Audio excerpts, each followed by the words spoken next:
Selamat datang di kelas administrasi basis data. Minggu ini kita akan lanjutkan terkait dengan bagaimana mengoperasikan MongoDB yang secara spesifik menangani data-data yang berbasis pada dokumen JSON.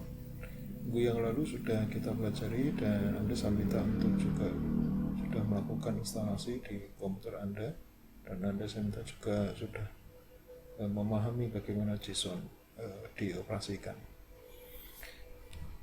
Untuk pertama, sebelum dilanjutkan, saya akan membahas sedikit beberapa hal penting yang perlu untuk diingat berkaitan dengan bagaimana operasi JSON ini bisa dioperasikan. Oke, yang pertama adalah berkaitan sama JSON. Yang perlu Anda perhatikan, saya akan menggunakan Visual Studio Code untuk menunjukkan beberapa hal yang perlu Anda ketahui atau Anda selalu perhatikan ketika membuat dokumen JSON. Pertama adalah setiap dokumen JSON selalu di-update dengan kurung kurawal, lalu atau di JSON biasanya kalau di dalam bahasa pemrograman di JavaScript atau yang lain kita biasanya mengenal ini sebagai satu objek juga ya. Nah, karena ini ada satu objek, maka hal yang wajar adalah kita selalu akan menyebutkan pasangan key dan value. Nah, berkaitan dengan key dan value yang perlu diperhatikan adalah key itu selalu case sensitive. Jadi key itu sangat membedakan antara huruf besar dan kecil untuk penamaan kunci atau variabelnya. Jadi kalau Anda tuliskan jumlah dengan huruf kecil semua, maka tentu saja itu akan berbeda dengan ketika kita menentukan jumlah dengan word case seperti ini. Oke. Nah, kemudian yang kedua, untuk typecastingnya juga ini juga sensitif. Jadi ketika Anda menuliskan jumlah dengan angka 10, ini sebagai angka integer number, dan ketika 10 itu Anda letakkan di dalam satu string di mana diawali dengan double petik, diawali dengan double petik, maka nilai 10 di sini yaitu number dengan 10 yang diawali dengan tanda double petik ini adalah dua tipe yang dianggap dua tipe yang berbeda. Jadi itu yang penting untuk dipahami. Kemudian kita juga bisa memberikan definisi satu kumpulan, satu array, di mana dalam array itu bisa saja Anda memiliki satu nilai tunggal angka, katakanlah 1, 2, 3, 4, gitu seterusnya, dipisahkan dengan koma. Bisa juga Anda punya kumpulan dokumen. Jadi kalau di sini kita punya jumlah nilainya adalah 10 katakan begitu, dan yang kedua kita bisa punya key jumlah yang sama dengan elemen pertama, nilainya adalah 20.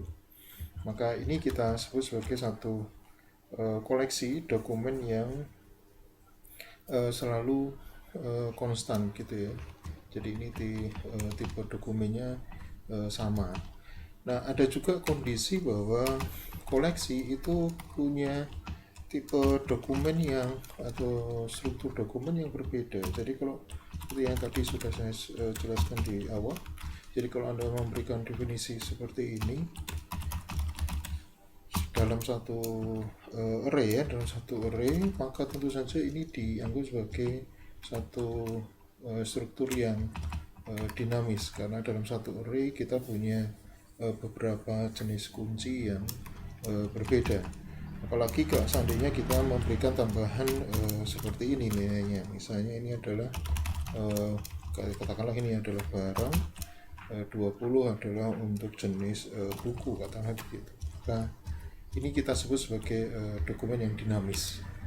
Jadi ini kita sebut sebagai dokumen yang dinamis. Oke, dinamis. Nah, kondisi ini tentu saja akan mempengaruhi bagaimana nanti kita akan memperlakukan tipe-tipe dokumen ini ke dalam MongoDB. Jadi agar kita tidak terlalu direpotkan gitu dalam pengelolaan satu kumpulan dokumen di database MongoDB, maka Anda perlu mengenal beberapa istilah yang dilakukan di dalam MongoDB.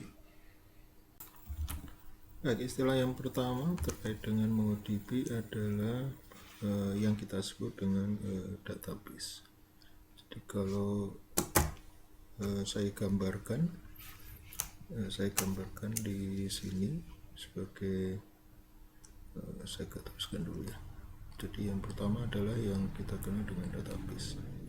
Jadi kalau saya gambarkan secara sederhana dengan simbol satu database, maka di database ini yang digunakan untuk mengumpulkan beberapa koleksi dokumen dalam satu tempat. Nah, karena ini sifatnya adalah karena data kita adalah data yang bertipe atau berjenis dokumen, maka database ini juga seringkali disebut sebagai kelompok kumpulan dari dokumen-dokumen. Nah, dalam satu instan database di MongoDB, satu instan di MongoDB bisa juga menyimpan beberapa database.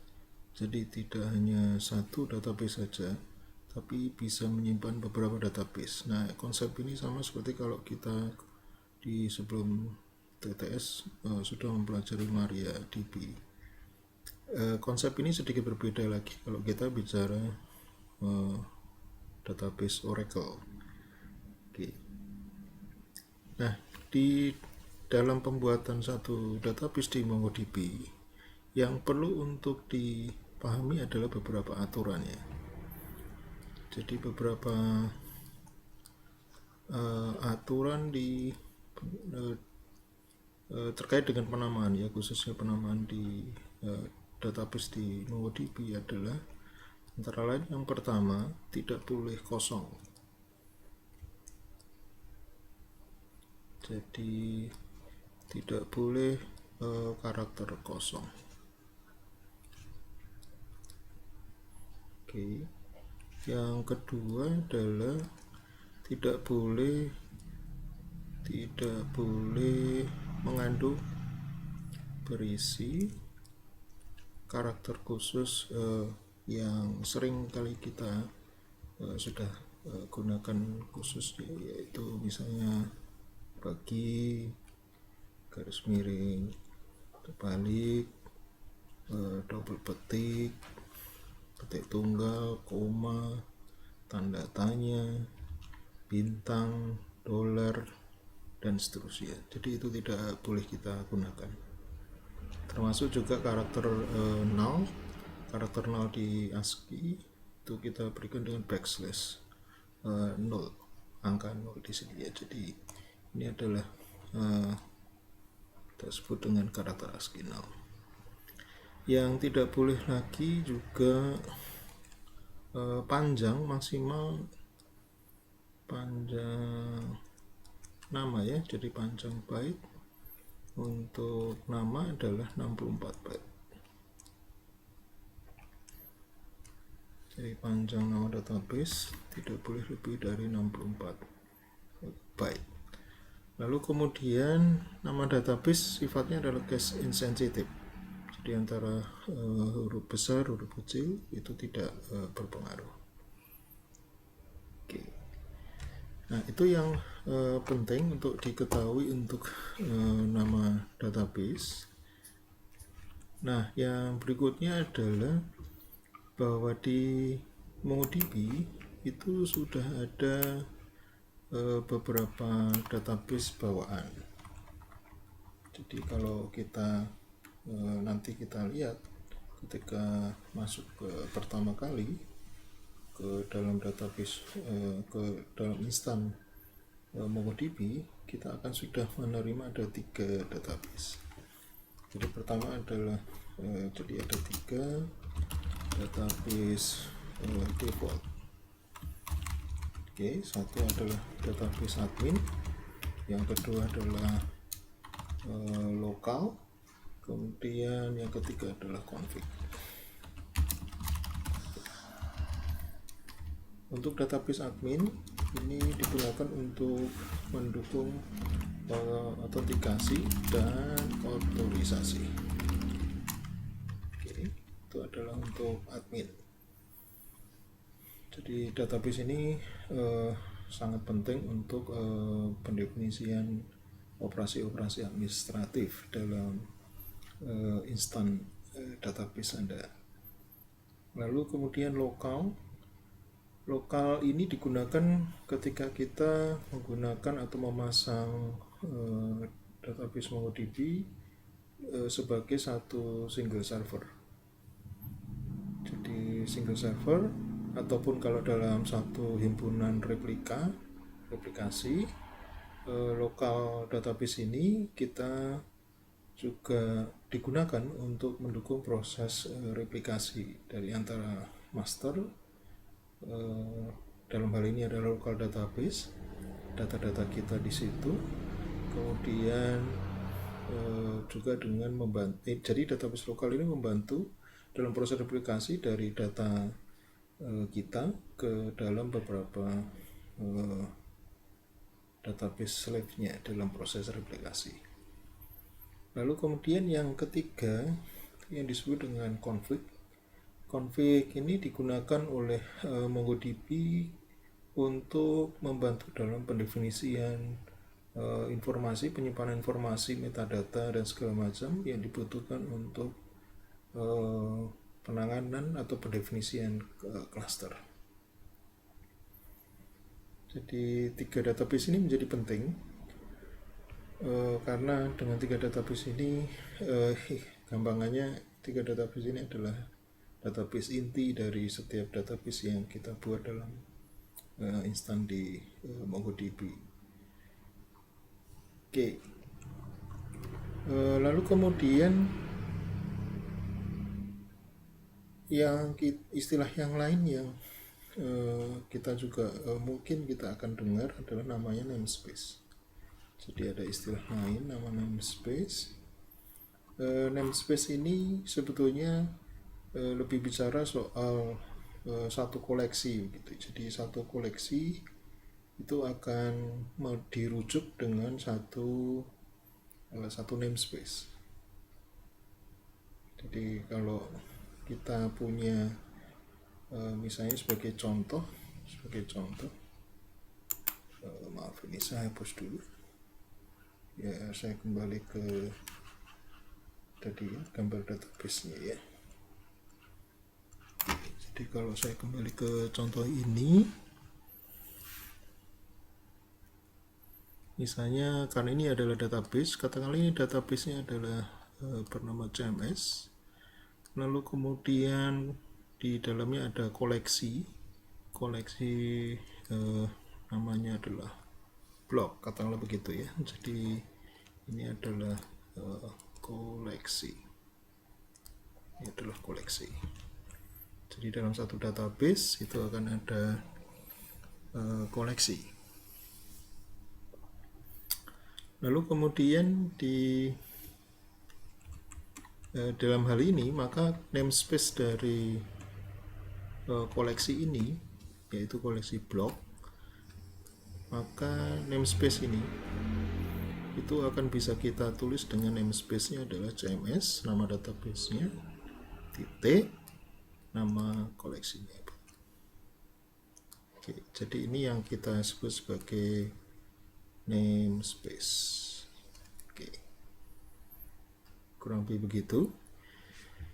Itu konsep yang pertama yang perlu kita pahami berkaitan dengan database MongoDB. Kemudian yang umum lagi adalah yang perlu kita ketahui yang tadi sudah saya sebutkan, yaitu koleksi. Koleksi ini adalah seringkali kita sebut dengan kelompok dokumen. Jadi kelompok dokumen-dokumen yang kita lihat dan kita rancang punya struktur yang sama, maka kita bisa simpan dalam satu koleksi yang sama.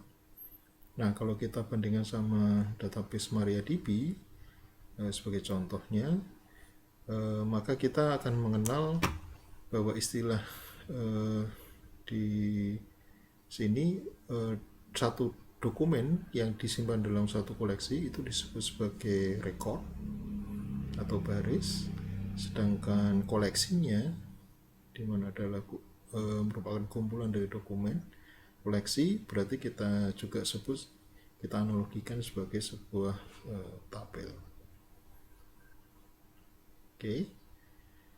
Nah, untuk penamaan koleksi beberapa yang perlu diperhatikan ya. Jadi nama-nama koleksi, aturan penamaan koleksi ya. Jadi aturan penamaan koleksi. Jadi yang perlu diperhatikan adalah hampir serupa dengan database sebetulnya, tapi ada beberapa yang perlu diperhatikan. Yang di database tadi adalah tidak boleh nama kosong. Jadi kosong ini berarti empty.